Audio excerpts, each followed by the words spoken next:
Alright, so this is The Legacy of Shock Incarceration, recommendations for scared straight and juvenile boot camp programs. And before we get into what shock incarceration is and how we can improve it, a quick history of America's juvenile justice system. So, the juvenile justice system has only been separate from the adult system for about 125 years.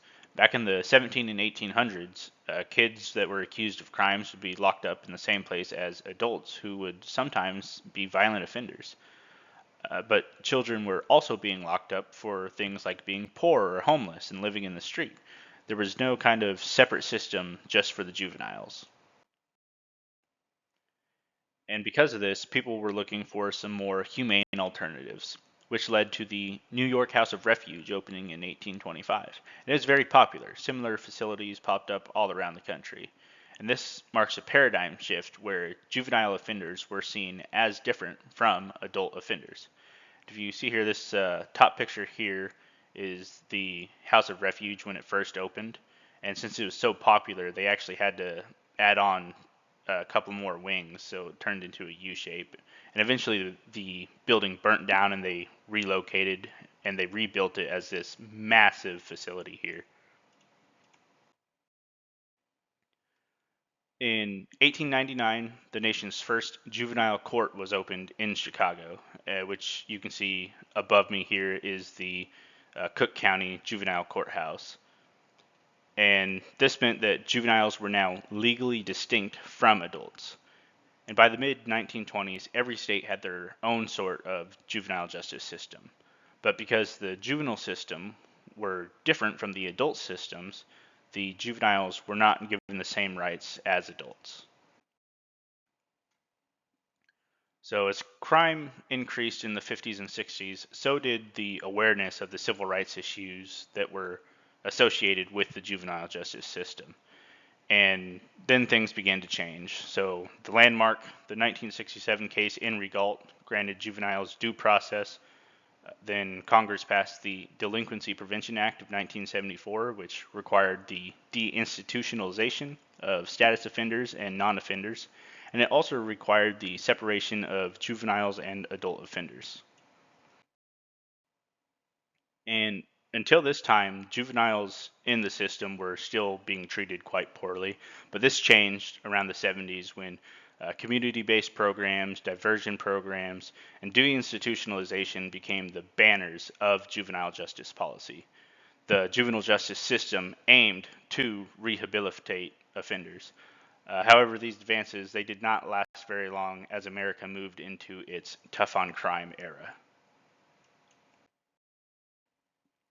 So the tough on crime movement kind of began in the 70s and 80s and really continued through and even beyond the 1990s, where new policies were contradictory to the previous push for juvenile rights.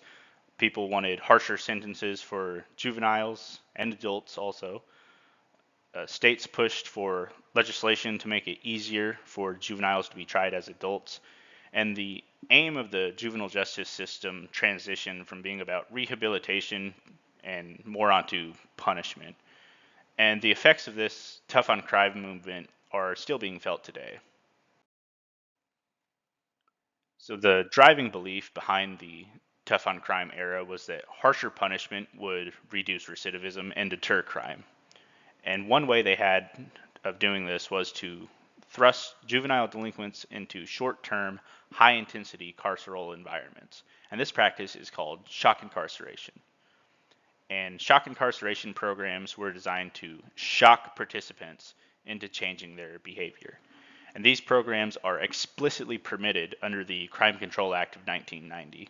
While they were originally intended for adult offenders, they were quickly adopted by the juvenile justice systems. So in 1978, there was a documentary called Scared Straight, and it featured a group of juvenile delinquents who were sent to the Rahway State Prison in New Jersey, and they had to spend 3 hours with convicts there who were serving life sentences. These convicts were called the lifers. And once the kids were inside the prison, the lifers terrified them by berating them and screaming at them. They even forced the kids to take off their shoes and throw them in a pile. And this was a way to simulate the common prison search procedures and also to teach the kids a lesson about stealing other people's stuff. And the main purpose of this visit was to allow the juvenile delinquents to, experience firsthand the harsh realities of prison and to scare them away from future criminal behavior. And this documentary claims at the end that most of the kids involved were successfully scared straight. So, following the release of the Scared Straight documentary, many jurisdictions introduced their own Scared Straight style programs. And like in the documentary, these programs involved sending juvenile delinquents or other at risk youths on organized prison visits. And these programs are based on several misconceptions that contribute to their continued operation today. So the first misconception is that they reduce recidivism, and most studies are going to disprove that. In fact, a lot of studies out there show that these scared straight style programs actually increase recidivism rates for the kids who participate. Another misconception is that they are going to reduce costs. And while the scared straight programs are going to have lower upfront costs, their increased recidivism actually increases the future costs. So in the year 2000, it would have cost taxpayers $51 for one juvenile to participate in a scared straight program, but the cost of the consequent reoffending would be upwards, the number is $6,572, and that's in $2,000. So if we adjust that for inflation, it would be $98 for one juvenile to participate and over $12,500 resulting from the increased recidivism the program causes. Another misconception is that they're a good one-size-fits-all approach, and that would mean that many different kinds of offenders can participate in just the one program. So boys and girls, sex offenders, violent offenders, drug offenders, your high risk, your low risk offenders. And this is a consequence of what's commonly known as the panacea phenomenon, where people are search for a single simple solution to what in reality is really a complex problem. Uh, Juvenile delinquency prevention programs, they need to be tailored to each offender. High risk and low risk offenders need to be separated because this one size fits all approach actually reduces the program's effectiveness. The next misconception is that the Scared Straight programs allow the inmates participating to contribute meaningfully to society. This is not true because the programs are actually increasing recidivism, so the inmates are not contributing meaningfully.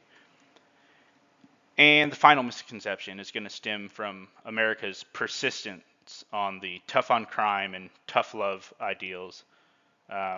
And that is that harsher punishments is going to equal lower recidivism, which seems logical at first, but it's not supported by facts at all. And support for these programs is likely going to be inflated by their portrayal in the media. For example, Beyond Scared Straight ran for 9 seasons before it finally ended in 2015.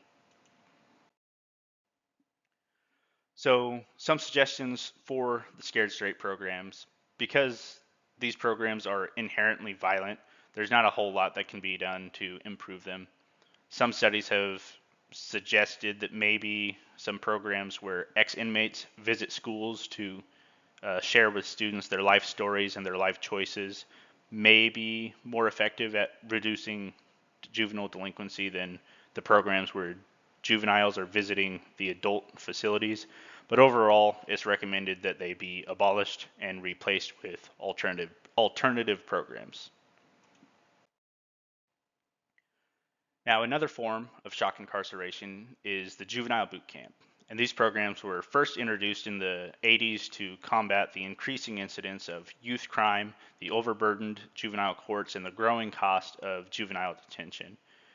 And boot camp programs are characterized by rigorous physical conditioning, by discipline, and they have an emphasis on military-like rules. So participants must adhere to these strict rules that govern their schedule, their conduct, and their appearance. And the juvenile boot camps have several advantages and disadvantages.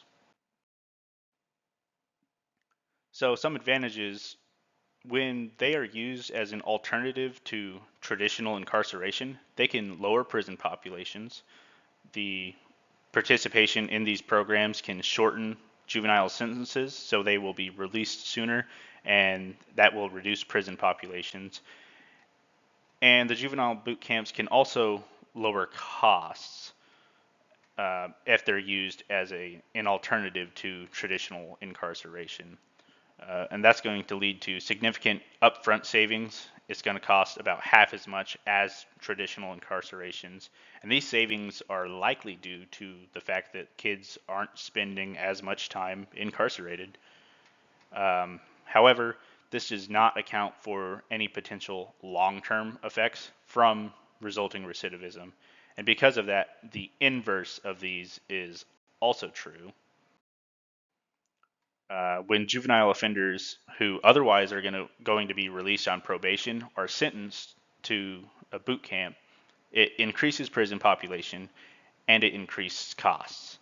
So it costs 10 times more to put a juvenile through a boot camp program than it does to release them on probation. Also, they don't reduce recidivism, so any initial savings are going to be offset by the long-term cost of the subsequent recidivism. And some studies show that boot camps actually increase a juvenile's odds of reoffending, which makes these problems worse. And one of the possible causes of these programs' ineffectiveness is that boot camp programs are a harsh environment that participants have to endure. And one of the greatest weaknesses is really the philosophy of tearing kids down before building them up, because this can foster abuse from counselors, the aggression, confrontation, and humiliation that's inherent with this tearing them down approach is traumatic, on the minds, on the emotions, and the bodies of the kids participating. And these things can lead to depression, anxiety, some behavioral issues, psychological harm. And these outcomes really contradict the ultimate goal of rehabilitation. So, some improvements for juvenile boot camps. The juvenile boot camps, they have little effect on recidivism, but depending on how they are implemented, they can actually reduce costs and prison populations. So it's recommended that juvenile boot camps are never used as an alternative to probation, because this will actually increase prison populations and lead to significantly higher costs. These juvenile boot camps maybe can be used as an alternative to traditional incarceration, because this can reduce prison populations and reduce short-term costs, but the long-term effects could be the opposite due to the increased recidivism. So if a juvenile boot camp program is implemented, it needs to focus on individualized treatment, on rehabilitation, education, and encouragement, as opposed to the punishment and physical labor. And what this really means is that boot camp programs would be more effective if the boot camp component was taken out and we focus just on treatment. So because of that, generally these juvenile boot camp programs need to be disbanded and replaced with some alternative programs.